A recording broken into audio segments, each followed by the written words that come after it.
हाय बच्चों, हम लोग एक क्वेश्चन नंबर 7 पे। करेक्ट। अभी ये क्वेश्चन में क्या बोला है ये हम लोग देखते हैं। Roshan closes his books of accounts on 31 March every year. मतलब क्लोजिंग कब है? 31 मार्च को वो बुक्स ऑफ अकाउंट्स क्लोज करता है। He was unable to take the actual stock till 15 April 2017। मतलब 31 मार्च 2017 को स्टॉक लेना चाहिए था, लेकिन लेट हुआ और वो लिया कब? 15 अप्रैल 2017। मतलब 15 दिन लेट हुआ। करेक्ट। और जब स्टॉक लिया फिजिकल 15 अप्रैल को जब फिजिकल काउंटिंग किया तो physical stock value as on 15 April 2017 था 5,25,000। 5,25,000। मतलब 15 अप्रैल को जब मैं गोडाउन में गया तो कितने रुपए का माल मुझे दिखाई दिया? 5,25,000 का। ठीक है, अभी आगे देखते हैं क्या बोला है। Sales for the period 1 April to 15 April was 1,44,000। मतलब ये पीरियड के बीच में मैंने सेल किया।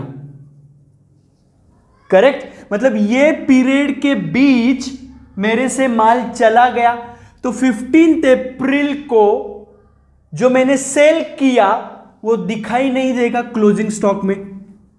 जो 15 अप्रैल को मैंने स्टॉक लिया उसमें ये जो सेल किया वो दिखाई नहीं देगा।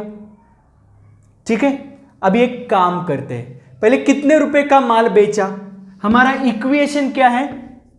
Cost plus profit is equal to selling price.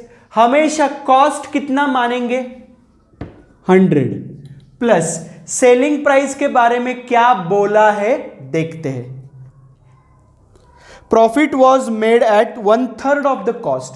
1/3 of 100। Cost 100 है तो 1/3 मतलब 33.33%। तो सेलिंग प्राइस कितना होगा? 133.33। करेक्ट। तो टोटल सेलिंग प्राइस कितना है? ये पीरियड में टोटल सेल कितना किया? 1,44,000। So 1,44,000 is equal to 133.33. Then what is equal to 100 which is cost? Cross multiplication करेंगे। कैसे क्रॉस मल्टीप्लीकेशन होगा? 1,44,000 मल्टीप्लाइड बाय 100 डिवाइडेड बाय 133.33। सो 100 को एंड 133.33 को 33.33 से डिवाइड कर सकते हैं। 33.33 3 जा 100 एंड 33.33 4 जा 133.33। करेक्ट। अभी 4 1 जा 4, 4 3 जा 12, बचे 2, यहां से लिया 4, 4 6 जा 24 और यहां से लिए 3 0। सो 36,000 मल्टीप्लाइड बाय 3 कितना आएगा? 1,08,000 क्या है? कॉस्ट। क्लियर। तो जिसका सेलिंग प्राइस 1,44,000 है उसका कॉस्ट 1,08,000 है और हमें किससे लेना देना है? कॉस्ट। तो कॉस्ट निकाला तो 1,08,000 रुपए का माल 31 मार्च के बाद बेचा। इसीलिए बेचा मतलब चला गया। इसीलिए 15 अप्रैल को जब मैं स्टॉक लेने गया तो उस वक्त ये 1,08,000 रुपए का माल नहीं था। इसीलिए ये 5,25,000 में 1,08,000 रुपए का माल इंक्लूड नहीं है। लेकिन 31 मार्च को बेचा था क्या? नहीं। 31 मार्च को ये 1,08,000 रुपए का माल स्टॉक में था। तो 31 मार्च को ये 1,08,000 रुपए का माल क्लोजिंग स्टॉक में दिखना चाहिए, लेकिन ये 5,25,000 में नहीं दिख रहा है। तो अभी मैं ऐड करूंगा, add sales after year end 1,08,000। Clear.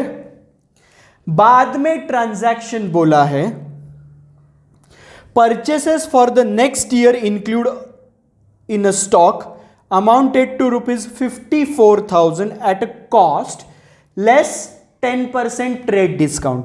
तो आपको तो पता ही है ट्रेड डिस्काउंट हम लोग कभी भी बुक्स ऑफ अकाउंट्स में नहीं दिखाते।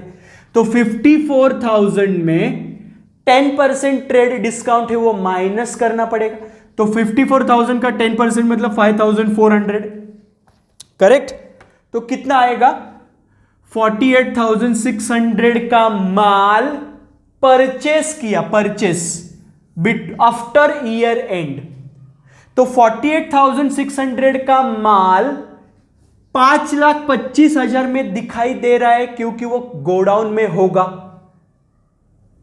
लेकिन ये माल कब खरीदा? 31 मार्च के बाद खरीदा।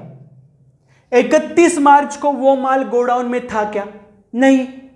तो 31 मार्च के स्टॉक में या 31 मार्च के हिसाब से जो क्लोजिंग स्टॉक होना चाहिए उसमें ये 48,600 का माल नहीं दिखाई देना चाहिए, लेकिन वो 5,25,000 में दिख रहा है क्योंकि वो 31 मार्च के बाद क्लोजिंग स्टॉक में गोडाउन में आया। इसीलिए 15 अप्रैल को जब मैं गोडाउन में गया तो वो था, इसके लिए उसको भी मैंने काउंट किया, इसीलिए वो 5,25,000 में इंक्लूड है। लेकिन 31 मार्च को था क्या? वो नहीं। तो 31 मार्च के हिसाब से जो क्लोजिंग स्टॉक आना चाहिए उसमें ये 48,600 नहीं होना चाहिए। करेक्ट। लेकिन इसमें इंक्लूड है, तो अभी मैं क्या करूंगा? माइनस।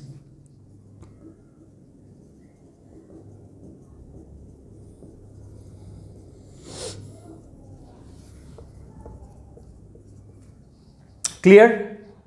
बाद में अगला ट्रांजैक्शन बोला है there were slow moving items costing ₹6,000 which could be estimated to be sold at 4,200।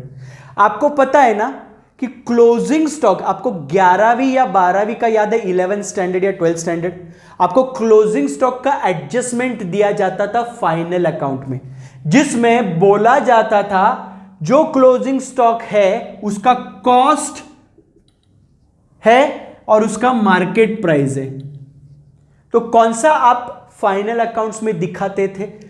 Cost या market price, which ever is low. Correct. तो ऐसा आपके पास एक स्टॉक है जिसका कॉस्ट है 6,000 लेकिन उसका मार्केट प्राइस है 4,200। करेक्ट। मतलब कितने का नुकसान होने वाला है? 6,000 का स्टॉक 4,200 में बेचना पड़ेगा, मतलब 1,800 रुपए से स्टॉक का वैल्यू कम करना है। क्लियर। तो इसको कहते हैं लॉस ऑन रिवैल्यूएशन। कितना है reduction in the value of stock? 1,800 रुपया। तो माइनस करना पड़ेगा।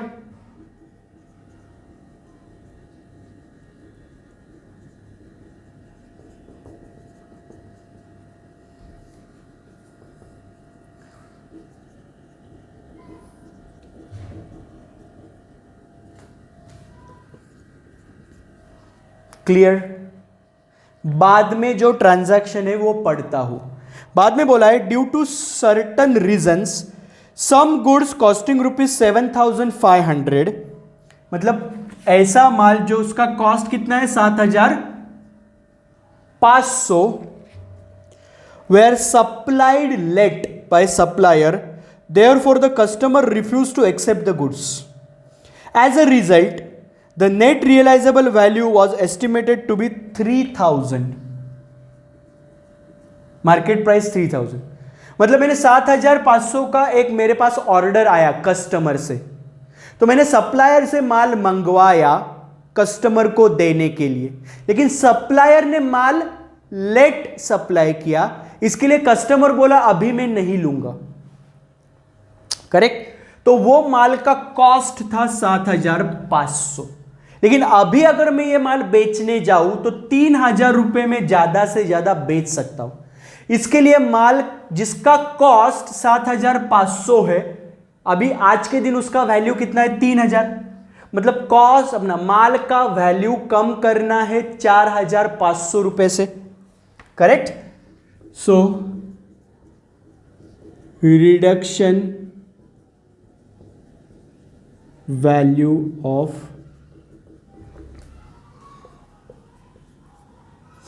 4,500। क्लियर? यहां पे ये क्वेश्चन हो गया। तो क्लोजिंग स्टॉक कितना आना चाहिए? क्लोजिंग स्टॉक आना चाहिए 5,16,750। ये होगा क्लोजिंग स्टॉक, ये जाएगा बैलेंस शीट में।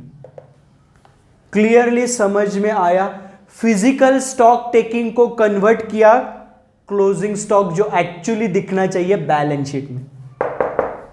क्लियर? तो ये था क्वेश्चन नंबर 7। अगले लेक्चर में करेंगे क्वेश्चन नंबर 8। तब तक के लिए थैंक यू सो मच।